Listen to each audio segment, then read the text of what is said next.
Hi ಸ್ನೇಹಿತರೆ, ನಮಸ್ತೆ. ನಾನು ನಿಮ್ಮ ಟ್ರಕ್ ಸಂಚಾರಿ. ಹೇಗಿದ್ದೀರೆಲ್ಲರೂ? ನಾನು ತುಂಬ ಚೆನ್ನಾಗಿದ್ದೇನೆ. ಬೆಳ್ಳಂಬೆಳಗ್ಗೆ ಎದ್ದು ನಾನು ಹೊರಟೆ ಕ್ಯಾಲಿಕಟ್ಟಿಯಿಂದ ಕೋಟಯಂ ಕಡೆಗೆ. ನೋಡಿ, ನಾನು ಬೆಳ್ಳಂಬೆಳಗ್ಗೆ ಏನು ತೊಗೊಂಡು ಹೋಗ್ತಿದ್ದೀನಿ ಅಂತ ನಿಮಗೂ ಗೊತ್ತು. ಅಂದರೆ ವೇಸ್ಟ್ ರಬ್ಬರ್ ತೊಗೊಂಡು ಹೋಗ್ತಾಯಿದ್ದೀನಿ. ಅದು ಏನಕ್ಕೆ ಉಪಯೋಗ ಆಗುತ್ತೆ ಅಂತ ನಾನು ಅಲ್ಲಿ ಹೋದ ನಂತರ ಕಂಪ್ಲೀಟಾಗಿ ನಿಮಗೆ ವಿವರಿಸ್ತೀನಿ. ಯಾಕಂದರೆ ನಾನು ಯಾವ್ದು ಐಟಮ್ ತೊಗೊಂಡು ಹೋಗ್ತೀನಿ ಅದು ನಿಮ್ಗೆ ಗೊತ್ತಿರಬೇಕು, ಯಾಕೆ ಏನಕ್ಕೆ ಅಂತೇಳಿ. ಅದು ಯಾವುದಕ್ಕೆ ಯೂಸ್ ಆಗುತ್ತೆ ಅಂತ. ರಬ್ಬರು ಟೈರ್ಗಳಿಗೆ ಯೂಸ್ ಆಗುತ್ತೆ, ಎಲ್ಲದಕ್ಕೂ ಯೂಸ್ ಆಗುತ್ತೆ. ಬಟ್ ಇದು ಯಾವುದಕ್ಕೆ ಯೂಸ್ ಆಗುತ್ತೆ ಅಂತ ನಿಮ್ಗೆ ತೋರಿಸ್ತೀನಿ. ಇಲ್ಲಿ ನೋಡಿ, ರೋಡ್ ಕೆಲಸ ನಡೀತಾ ಇದೆ. ಅಂದರೆ ಆಲ್ರೆಡಿ ಒಂದು ಸಲ ರೋಡ್ ಆಗಿದೆ. ಅದು ಏನೋ ಮಳೆಗಾಲದಲ್ಲಿ ಡ್ಯಾಮೇಜ್ ಆಯಿತು. ಪುನಃ ರೋಡು ಇಷ್ಟು ದೊಡ್ಡ ಹಿಟಾಚಿಗಳು ಅದು ಇದು ಮಿಷನರಿಗಳು ತುಂಬ ಇದೆ. ರೋಡ್ ಕೆಲಸ ಮಾತ್ರ ಸಖತ್ ಸ್ಪೀಡಾಗಿ ನಡೀತಾ ಇದೆ ಕೇರಳದಲ್ಲಿ. ಇದು ನೋಡಿ, ಬ್ರಿಡ್ಜ್ ಮೇಲೆ ನಾನು ಹೋಗ್ತಾ ಇದ್ದೀನಿ. ಇನ್ನೊಂದು ಗೊತ್ತಾ, ನೀವು ವಿಡಿಯೋ ನೋಡ್ತೀರಾ, ನನಗೆ ಸಬ್ಸ್ಕ್ರೈಬ್ ಮಾಡಿ, ಹಂಗೇ ನಿಮ್ಮ ಫ್ರೆಂಡ್ಸ್ಗಳಿಗೆ ವೀಡಿಯೋನ ಶೇರ್ ಮಾಡಿ. ಏನಾದರೂ ತಪ್ಪು ಇದ್ದರೆ ಕಮೆಂಟ್ ಮೂಲಕ ತಿಳಿಸಿ. ನೀವು ಕಮೆಂಟ್ ಮಾಡಿ, ಏನೇ ಕಮೆಂಟ್ ಮಾಡಿದರೂ ನಾನು ರಿಪ್ಲೈ ಕೊಡೋಕ್ಕೆ ನಾನು ರೆಡಿಯಾಗಿದ್ದೀನಿ. ಇದು ನೋಡಿ, ಬಯಲು ಸೀಮೆ ಥರ ಇದೆ ನೋಡಿ, ಯಾವ ಥರ ಇದೆ ರೋಡು. ಅಂದರೆ ಇದು ಹೊಸ್ದಾಗಿ ಅರ್ಧದಲ್ಲಿ ಆಗಿರೋದು, ಇನ್ನು ಅರ್ಧ ಬಾಕಿ ಇದೆ. ಅದು ಅರ್ಧ ಬಾಕಿ ಕಂಪ್ಲೀಟ್ ಆದರೆ ನಮ್ಗೆ ಯಾವ ಥರ ಬೇಕಾದರೂ ಹೋಗ್ಬೋದು. ಇಲ್ಲಿ ನೋಡಿ, ಒಂದು ಅರಮನೆ, ಮೈಸೂರು ಅರಮನೆ ಥರ ಇದೆ. ಯಾವ್ದು ಮನೆ ಮಾತ್ರ ಯಾರ್ದು ಏನು ಗೊತ್ತಿಲ್ಲ. ನನಗೆ ಇಷ್ಟ ಆಯಿತು, ನಿಮಗೂ ತೋರಿಸ್ತೀನಿ, ನಿಮಗೂ ಇಷ್ಟ ಆಗುತ್ತೆ ಅಂತ ಭಾವಿಸ್ತೀನಿ. ಅದು ಬಿಟ್ಟು ಮುಂದೆ ಬರಬೇಕಾದ್ರೆ ಟೀ ಅಂಗಡಿ ಸಿಕ್ತು. ಅಲ್ಲಿ ಟೀ ಕುಡಿಯೋಣ ಅಂತ. ಬೆಳ್ಳಂಬೆಳಿಗ್ಗೆಲ್ಲ ನೋಡಿ, ಕೇರಳ ವೆರೈಟಿ ಫುಡ್ಗಳು ಇಲ್ಲಿದೆ. ಬೆಳ್ಳಂಬೆಳಿಗ್ಗೆ ಟೀ ಕುಡಿಯೋಕ್ಕೆ ಮಾತ್ರ. ಅಷ್ಟರಲ್ಲಿ ನನ್ನ ಗಾಡಿಯಿಂದ ಏನೋ ಒಂದು ಲೀಕ್ ಆಗ್ತಾಯಿತ್ತು. ಏನಂತ ನೋಡೋಣ ಅಂತೇಳಿ ಗಾಡಿ ಹತ್ರ ನೇರ ಟೀ ಕುಡಿದು ನೇರ ಬಂದು ಗಾಡಿಯಲ್ಲಿ ನೀರು ಥರ ಕಾಣಿಸ್ತಾಯಿತ್ತು. ನೋಡಬೇಕಾದ್ರೆ ಏನಿಲ್ಲ, ಪೈಪ್ ನಲ್ಲಿ ನೀರಲ್ಲಿ ಪೈಪ್ ನೀರು ಬಂದಂಗೆ ಬರ್ತಾಯಿತ್ತು. ಅದು ನೋಡಬೇಕಾದ್ರೆ ರಬ್ಬರಿದ್ದು ನೀರು, ಅದು ರಬ್ಬರು ನೀರು ಮಿಕ್ಸ್ ಆಗಿತ್ತು. ವಾಸನೆ ತಡೆಯೋಕ್ಕಾಗ್ತಾಯಿಲ್ಲ, ಒಣ ಮೀನು ಥರ ವಾಸನೆ ಬರ್ತಾಯಿತ್ತು. ಅಂತಿಂತೂ ರಬ್ಬರ್ ಅಲ್ವಾ. ಇದು ಎಷ್ಟು ಹೈಟಲ್ಲಿ ಬ್ರಿಡ್ಜ್ ಕಟ್ಟಿದ್ದಾರೆ ನೋಡಿ. ಕೆಳಗಡೆ ತೆಂಗಿನ ಮರ ಕಾಣ್ಬೋದು ನಿಮಗೆ. ಅದು ಯಾವ ಥರ ಇದೆ ಅಂತ ಹೇಳಿದ್ರೆ, ತೆಂಗಿನ ಮರ ಡಬಲ್ ಇಟ್ಟರೆ ಎಷ್ಟು ಹೈಟ್ ಇರೋದು ಅಷ್ಟು ಹೈಟಲ್ಲಿ ಬ್ರಿಡ್ಜ್ ಕಟ್ಟಿದ್ದಾರೆ. ಆ ಬ್ರಿಡ್ಜಲ್ಲಿ ಹೋಗ್ತಾ ಇದ್ದೀನಿ ನೋಡಿ. ತುಂಬ ಲಾಂಗೆಸ್ಟ್ ಬ್ರಿಡ್ಜ್ ಇದು, ತುಂಬ ಲಾಂಗ್ ಮಾಡಿದ್ದಾರೆ. ಮತ್ತು ನಾನು ಮಾತಾಡೋದು ನಿಮಗೆ ಸ್ಪೀಡ್ ಆದರೆ ಒಂಚೂರು ಅರ್ಥ ಆಗಿಲ್ಲ ಅಂದರೆ ಅರ್ಥ ಮಾಡ್ಕೊಳ್ಳಿ. ಯಾಕಂದರೆ ನಾನು ಫಸ್ಟ್ ವೀಡಿಯೋ ಮಾಡ್ತಾಯಿದ್ದೀನಿ. ಈ ಬ್ರಿಡ್ಜ್ ಬಗ್ಗೆ ಮಾತಾಡ್ತಾ ನನ್ನ ಪಕ್ಕದಲ್ಲಿ ಒಬ್ಬರು ಇದ್ದರು ಪಾರ್ಟಿ. ಅವ್ರ ಜೊತೆ ಕೇಳಿದೆ, ಇದು ಎಷ್ಟು ಉದ್ದ ಇರ್ಬೋದು ಬ್ರಿಡ್ಜ್ ಅಂತ. ಅವ್ರ ಹತ್ರ ಕೇಳಿದ್ರು ಪ್ರಯೋಜನ ಇಲ್ಲ, ಅವ್ರ ಮೊಬೈಲಲ್ಲಿ ಫುಲ್ ಬ್ಯುಸಿ. ಏನು ಬ್ಯುಸಿ ಅಂತ ಗೊತ್ತಿಲ್ಲ. ಆದರೂ ನಾನು ಅವ್ರ ಹತ್ರ ಮಾತಾಡಿದಾಗ ಅಷ್ಟೇ. ಅಲ್ಲಿಂದ ಮತ್ತೆ ನಾಷ್ಟ ಮಾಡಬೇಕು ಅಂತ ಅನ್ನಿಸ್ತು. ಒಂದು ಸೈಡ್ ಹಾಕಿದೆ. ಇದು ಪೊನ್ನಾಣಿ ಅಂತ ಹೇಳೋ ಸ್ಥಳದಲ್ಲಿ ಸೈಡ್ ಹಾಕಿದೆ. ಅಷ್ಟರಲ್ಲಿ ನನಗೊಂದು ಕಾಲ್ ಬಂತು. ಆ ಕಾಲ್ ಏನು ಅಂತ ನಿಮ್ಗೆ ಮತ್ತೆ ಹೇಳ್ತೀನಿ. ಲೈವ್ ಆಗಿ ನೋಡಿದೆ. ಖುಷಿಯಿಂದ ಫುಡ್ ರೆಡಿ ಮಾಡ್ತಾಯಿದ್ರು. ಅವರ ನಗುವೇ ನಮಗೆ ಹೊಟ್ಟೆ ತುಂಬಿತು. ಹಂಗೆ ನೋಡಬೇಕಾದ್ರೆ ಲೈವ್ ಪರೋಟ ಮಾಡ್ತಾಯಿದ್ರು. ಸ್ವಲ್ಪನೇ, ಅಂದರೆ ಇದು ತಟ್ಟು ಕಡ ಅಂತ ಹೇಳ್ತಾರೆ ಇಲ್ಲಿ ಕೇರಳದಲ್ಲಿ. ಚಿಕ್ಕ ಹೋಟೆಲ್ಗಳು ರಸ್ತೆಯಲ್ಲಿರುತ್ತೆ ನೋಡಿ, ಈ ಥರ. ಇಲ್ಲಿ ಊಟ ಮಾಡೋಕ್ಕೆ ಒಳ್ಳೆ ಇದು. ನನ್ನ ಜೊತೆ ಬಂದವರು ಅಲ್ಲಿ ನಾಷ್ಟ ಮಾಡಿದ್ರು. ಸ್ವಲ್ಪ ಮುಂದೆ ಬರಬೇಕಾದ್ರೆ ಫುಲ್ ಬ್ಲಾಕು. ಏನು ಮಾಡೋದು? ಬ್ಲಾಕಲ್ಲಿ ನೋಡಿದೆ, ಏನು ಸಣ್ಣ ಬ್ಲಾಕ್ ಆದರೂ ಗಾಡಿಗಳು ಹೋಯ್ತಾ ಇದೆ ನೋಡಿ. ಆರಾಮಾಗಿ ಹೋಗ್ಬೋದು. ಬೆಳಿಗ್ಗೆ ಹೊತ್ತಲ್ಲ, ಹಗಲೊತ್ತು ಕೇರಳದಲ್ಲಿ ಡ್ರೈವಿಂಗ್ ಮಾಡೋದು ತುಂಬಾ ಕಷ್ಟ. ಯಾಕಂದರೆ ಸಣ್ಣ ರೋಡುಗಳು ದೊಡ್ಡದಾಗಿಲ್ಲ. ಇಲ್ಲಿ ನೋಡಿ, ಇದು ಸಮುದ್ರ ಕೈ, ಅಂದರೆ ನದಿ ಸಮುದ್ರಕ್ಕೆ ಹೋಗಿ ಟಚ್ ಆಗೋವಂಥದ್ದು. ಅದನ್ನು ವ್ಯೂ ನೋಡಿಕೊಂಡು ಸಖತ್ತಾಗಿತ್ತು. ಅಷ್ಟರಲ್ಲಿ ನಾನು ಮುಂದಕ್ಕೆ ಬಂದಾಗ ನೋಡಿ, ಇಲ್ಲೊಂದು ಬೈಕ್ ಆ್ಯಕ್ಸಿಡೆಂಟು. ಅದು ಯಾಕೆ ಬೈಕ್ ಆ್ಯಕ್ಸಿಡೆಂಟ್ ಆಯಿತು ಅಂತ ಅಲ್ಲಿ ಈ ಗಾಡಿನ ಪೊಲೀಸವ್ರು ನಿಲ್ಲಿಸಿದ್ರು. ಅಲ್ಲಿ ಜಾಗ ಇರಲಿಲ್ಲ, ಬೈಕು ನಾಲ್ಕಡೆಯಿಂದ ಬಂದ ಟಚ್ ಆದ. ಅದನ್ನು ನೋಡ್ಬೇಕಾದ್ರೆ ನಾನು ಫೋನ್ ಬಂತು ಅಂತ ಹೇಳ್ದಲ್ಲ, ಇದೇ ನಮ್ಮ ಫ್ರೆಂಡ್, ಊರಿನ ಗೆಳೆಯ, ಹಳೇ ದೋಸ್ತು. ಅಲ್ಲಿ ಕಾಯ್ತಾಯಿದ್ರು. ಹಂಗೆ ಅವರು ಟ್ರಾಲರಲ್ಲಿರೋದು ನಮ್ಮ ನಜೀರ್ ಅಂತೇಳಿ, ಪುತ್ತೂರಿನ ಮುತ್ತು, ಹಳೇ ಫ್ರೆಂಡ್ಸು ನೋಡಿ. ಜಿಗಿಯನ್ನ ಅಂತ ಹೇಳ್ಕೊಂಡು ಟೀ ಕೊಡ್ಕೊಂಡು ಒಂದು ದಮ್ ಹೊಡ್ಕೊಂಡು ಹಂಗೇ ಟ್ರಾಲರ್ ಹತ್ರ ಬಂದು ಒಂದು 10 ನಿಮಿಷ ಅವ್ರ ಹತ್ರ ಮಾತಾಡಿದೆ. ನನಗೂ ಹೋಗೋಕ್ಕಿತ್ತು ನೋಡಿ.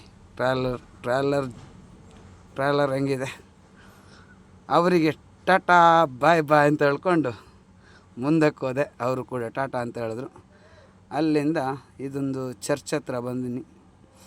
ಚರ್ಚು ನೋಡಿ ಎಷ್ಟು ದೊಡ್ಡದಾಗಿದೆ ಅಂದರೂ ಟರ್ನಲ್ಲಿ ತೆಗಿಯೋಕ್ಕಾಗಿಲ್ಲ. ವೀಡಿಯೋ ಫುಲ್ಲು ರನ್ನಿಂಗಲ್ಲಿ ಕಷ್ಟ. ಆದರೂ ನನಗೆ ಆಗೋಷ್ಟು ವೀಡಿಯೋನ ನಿಮ್ಗೆ ತೋರಿಸ್ತಾ ಇದ್ದೀನಿ. ನಾನು ಹೋಗುವಂಥ ಸ್ಥಳ ಇದು ತ್ರಿಶೂರು ಟು ಎರ್ನಾಕುಳಂ ಹೈವೇ. ಇದು ಅಂದರೆ ಬೆಂಗಳೂರು ಹೋಗುತ್ತೆ, ಕೊಯಂಬತ್ತೂರು ಹೋಗುತ್ತೆ, ಎಲ್ಲ ಕಡೆ ಹೋಗುತ್ತೆ. ಇದು ಚಾಲಕ್ಕುಡಿ. ಚಾಲಕ್ಕುಡಿ ಪ್ರಸಿದ್ಧಿ ಯಾಕಂದರೆ ಚಾಲಕ್ಕುಡಿ ಅಂತೇಳಿ ಫಿಲ್ಮ್ ಆ್ಯಕ್ಟ್ರ್ ಇದೆ ಮಲಯಾಳದಲ್ಲಿ, ಅವನ ಊರಿದು ಚಾಲಕ್ಕುಡಿ ಅಂತ ಹೇಳ್ತಾರೆ. ಚಾಲಕ್ಕುಡಿ ಮಣಿ ಅಂತ ಹೇಳ್ತಾರೆ, ಇಲ್ಲಾಂದರೆ ಕಲಾಭವನ್ ಮಣಿ ಅಂತ ಹೇಳ್ತಾರೆ ಅವ್ರ ಹೆಸರು. ಹಂಗೆ ಇದು ಫೇಮಸ್ ಆ್ಯಕ್ಟ್ರು, ಹಾಗೆಯೇ ಸಿಂಗರ್ ಕೂಡ. ಇದು ಅಪೋಲೋ ಹಾಸ್ಪಿಟಲ್ ನೋಡಿ, ಹೈವೇಯಲ್ಲೇ ಇದೆ. ಎಮರ್ಜೆನ್ಸಿ ಕೇಸ್ಗಳೆಲ್ಲ ಇಲ್ಲಿಗೇನು ಹೋಗೋದು, ಹೈವೇಯಲ್ಲೆಲ್ಲ. ಹಂಗಾಗಿ ನೋಡಿ ಯಾವ ಥರ ಇದೆ ಇವು. ಇದು ಬಂದುಬಿಟ್ಟು ಅಂಗಮಾಲಿ. ಅಂಗಮಾಲಿ ಹತ್ರ ನೋಡ್ತೀನಿ ಬಟ್ಟೆ ಶಾಪಲ್ಲಿ ಗಿವ್ ಅವೇ ಕಾರ್ ಇಟ್ಟಿದ್ದಾರೆ. ಇಲ್ಲಿ ಏನು ಗೊತ್ತಾ, ಹೈಯೆಸ್ಟಾಗಿ ಗಿವ್ ಅವೇ ಇಡ್ತಾರೆ. ಯಾವುದೇ ಒಂದು ಸಣ್ಣ ಅಂಗಡಿಯಲ್ಲಾದರೂ ಗಿವ್ ಅವೇ ಇದ್ದೇ ಇರುತ್ತೆ. ಅಷ್ಟರಲ್ಲಿ ನಾನು ಬಂದೆ ಕಾಲಡಿ ಹತ್ರ. ಬಸ್ಸವನು ಅಣ್ಣ ನಿಲ್ಲಣ ಅಂತ ಹೇಳಿದ್ರು ನಿಲ್ತಿಲ್ಲ, ಹೋಗ್ತಾ ಇದೆ ನುಗ್ಗಿಸ್ಕೊಂಡು. ಬಸ್ ಅವ್ರದ್ದೇ ಇಲ್ಲಿ ದರ್ಬಾರು ನೋಡಿ. ತಾತಪ್ಪ ಹೆಂಗೆ ಬ್ಲಾಕಲ್ಲೂ ಅಡ್ಡ ಹಾಕ್ಬಿಟ್ಟು ನನ್ನ ನುಗ್ಗಿಸ್ದೇ ಬಿಟ್ಟ ಆ ಕಡೆ. ಹಂಗಾಗಿ ಬಂದೆ ಕಾಲಡಿ ಬ್ರಿಡ್ಜಲ್ಲಿ ಫುಲ್ ಬ್ಲಾಕ್ ಇತ್ತು. ಅದು ನನ್ನ ಸೈಡು ಓಪನ್ ಇತ್ತು, ಸ್ವಲ್ಪನೇ ಬ್ಲಾಕು, ಆದರೆ ಆರಾಮಾಗಿ ಹೋಗ್ಬೋದಿತ್ತು. ಹೋದೆ. ಹಂಗೆ ನಾನು ಮುಂದಕ್ಕೆ ಹೋಗ್ಬೇಕಾದ್ರೆ ನಾನು ಇಲ್ಲಿವಾಗ ಸಾಯಂಕಾಲ ಒಂದು ಅಂದಾಜು 4 ಗಂಟೆ ಆಯಿತು. ಇನ್ನು ಯಾಕಪ್ಪ ಈ ಟ್ರಾಫಿಕಲ್ಲಿ ಹೋಗ್ಬೇಕು, ಸಾಯಂಕಾಲ ಹೊತ್ತು ಫುಲ್ ಟ್ರಾಫಿಕ್, ಯಾಕಪ್ಪ ಹೋಗ್ಬೇಕು ಅಂತ ಅಂದ್ಕೊಂಡು ನಾನು ಪೆರುಂಬಾವೂರು ಅಂದರೆ ನಾವು ಬಂದು ನಿಲ್ಲುವಂಥ ಸ್ಥಳ. ಅಲ್ಲಿ ಪೆರುಂಬಾವೂರಲ್ಲಿ ನಮ್ಮದೊಂದು ಪಾರ್ಕಿಂಗ್ ಇದೆ, ಅಲ್ಲೇ ಆಫೀಸ್ ಇದೆ, A1 ಟ್ರಾನ್ಸ್ಪೋರ್ಟ್ ಅಂತ ಇದೆ. ಅದ್ರ ಪಕ್ಕದಲ್ಲೇ ಪಾರ್ಕಿಂಗ್ ಎಲ್ಲ ಇದೆ ವ್ಯವಸ್ಥೆ. ಟೈರ್ ಅಂಗಡಿ ಇದೆ, ಮುಜಿಬಣ್ಣನ ಟೈರ್ ಅಂಗಡಿ ಹತ್ರ ಪಾರ್ಕಿಂಗ್ ಹಾಕಿದೆ.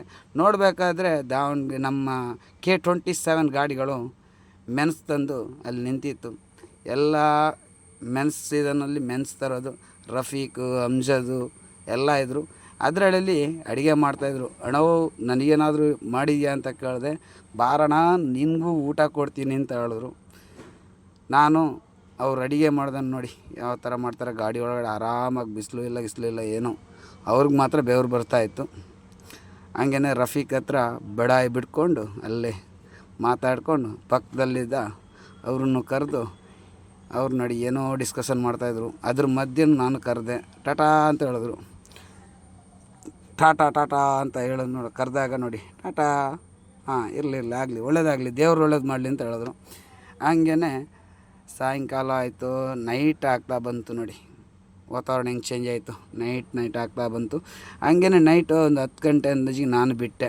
ಇಲ್ಲಿ ನೋಡಿ ದೊಡ್ಡ ಚರ್ಚು. ಇದು ಬರೋದು ಮೂವಾಟು ಪೂಜೆಯಿಂದ ಮುಂದಕ್ಕೆ ಹೋಗೋದ್ರೆ ಕೋಟಯಂ ರಸ್ತೆಯಲ್ಲಿ ದೊಡ್ಡ ಚರ್ಚು. ನೈಟು ಅಷ್ಟು ವ್ಯೂ ಕರೆಕ್ಟಾಗಿ ಸಿಗ್ತಾಯಿಲ್ಲ. ಇದು ಕೋಟಯಂ ಎಂಟ್ರೆನ್ಸು. ನಾನು ಕೋಟಯಂ ಎಂಟ್ರೆನ್ಸ್ ಹತ್ರ ಮುಟ್ಟಿದೆ. ಇದು ನೋಡಿ, ಇಲ್ಲಿ ಕಾಣ್ತಾ ಇದೆಯಲ್ಲ ಶಬರಿಮಲೆಗೆ ಹೋಗೋ ದಾರಿ. ಇಲ್ಲಿಂದಾಗಿ ಶಬರಿಮಲೆಗೆ ಹೋಗ್ತಾರೆ ಕೆಲವ್ರಿಗೆ ಬೇರೆ ರೂಟ್ ಇದೆ. ಅಂತಿಂತೂ ನನ್ನ ಸಂಚಾರ ನೋಡಿ ಕೋಟಯಂ ಸಿಟಿ. ಇದು ಕೋಟಯಂ ಮೈನ್ ಸಿಟಿ. ನೈಟು ಲೈಟಿನ ಬೆಳಕಿಗೆ ನನ್ನ ಮೊಬೈಲಲ್ಲಂತೂ ಕ್ಲಿಯರ್ ಕಾಣಿಸ್ತಾ ಇಲ್ಲ. ನಿಮ್ಮ ಮೊಬೈಲಲ್ಲಿ ಕ್ಲಿಯರ್ ಕಾಣಿಸ್ತಾ ಇದೆ ಅಂತ ಕಾಮೆಂಟ್ ಮಾಡಿ. ಇದು ಕೋಟಯಂ ಸರ್ಕಲ್ ನೋಡಿ, ಹಿಂದೆ ಸ್ಟ್ರೈಟ್ ಹೋಗಬೇಕು. ಇಲ್ಲಿ 1 ವೇ, ಆ ಕಡೆಯಿಂದ ಬರೋಕ್ಕೆ ಈ ಕಡೆಯಿಂದ ಹೋಗೋಕ್ಕೆ ಹಂಗೆ ಮಾಡೋರೆ ನೋಡಿ ಯಾವ ಥರ ಸರ್ಕಲ್ ಅಂತೇಳಿ. ಹಂಗೆ ನಾನು ಅನ್ಲೋಡ್ ಪಾಯಿಂಟಿಗೆ ಬಂದೆ ನೋಡಿ. ಅನ್ಲೋಡು ಬೆಳಿಗ್ಗೆ ಸ್ಟಾರ್ಟ್ ಮಾಡಿದರು. 7 ಗಂಟೆಗೆ ಅನ್ಲೋಡ್ ಸ್ಟಾರ್ಟ್ ಮಾಡಿದರು.